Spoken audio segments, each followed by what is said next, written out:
Daniel Kahneman's book, Thinking Fast and Slow, explains that our mind uses two very different systems to make decisions. He calls them System 1 and System 2.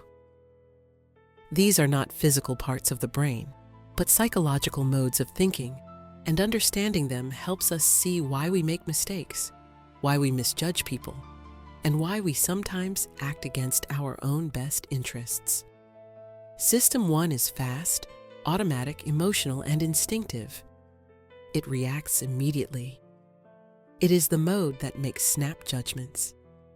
It helps you drive without thinking or sense danger quickly, but it also creates bias, stereotypes, and emotional reactions before logic has time to step in. System 2 is slow, careful, logical, and analytical. It thinks things through, evaluates facts, and questions whether something makes sense. It requires effort, energy, and mental focus. We use this system when we solve difficult problems, plan something carefully, or analyze our choices. Kahneman's key message is that although System 2 is more accurate, we rely on System 1 most of the time because it is easier and faster. And this leads to predictable mistakes. For example, we jump to conclusions, trust first impressions too much, follow emotions instead of evidence, and believe stories we tell ourselves even when they are incomplete or false. The book also explains how cognitive biases affect our thinking. These are mental shortcuts our brain takes to save energy. While they can be helpful, they also mislead us. We tend to see what we expect to see. We believe familiar information more easily than new information. We like to think we are logical, but in many situations, emotion and intuition dominate our thinking without us realizing it. One major insight Kahneman reveals is the illusion of understanding. We often believe we understand situations fully, when in truth, we are working with limited information and filling the gaps with assumptions. Our brain prefers a simple story to a complex truth. This explains why people feel sure about their opinions, even when they lack evidence. Another key idea is that our brain is attracted to certainty, even when certainty is false.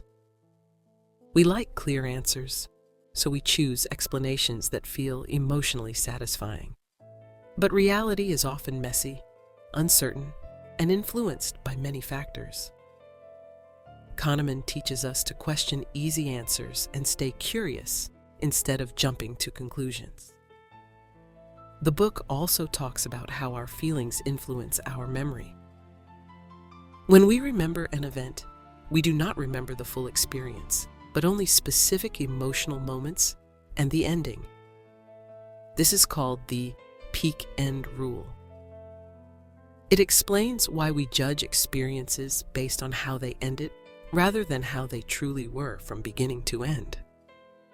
It's the reason relationships, vacations, and even pain treatments are remembered differently from how they actually happen. Kahneman emphasizes that the goal is not to eliminate System 1, but to become aware of when it is controlling our decisions. When we notice emotional reactions, we can slow down and activate System 2. We gain maturity by recognizing moments when we need to shift into deeper reflection. Ultimately, the lesson of thinking fast and slow is that wisdom comes from awareness.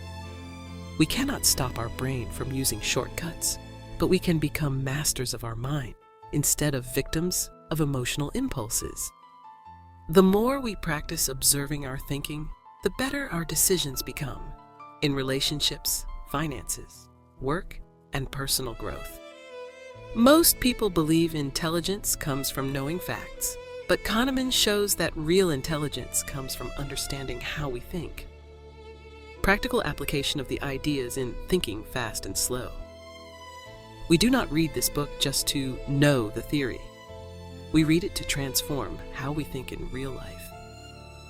Here is how to apply Kahneman's principles in everyday situations. 1. Slow down before reacting. When something triggers you emotionally, a message, a comment, a misunderstanding. Pause before you respond. Even 3 seconds gives System 2 a chance to wake up. You will avoid fights, regret, and misunderstandings. 2. Question first impressions. Do not assume you know a person, a situation, or someone's intentions based only on instinct. Ask yourself, is this a fact or a story my mind is inventing? 3. Make important decisions in System 2, not System 1. When the decision affects your future, money, relationships, work, force yourself to think slowly. Write pros and cons. Check your motivations. Ask yourself what matters long term, not what feels good short term. 4.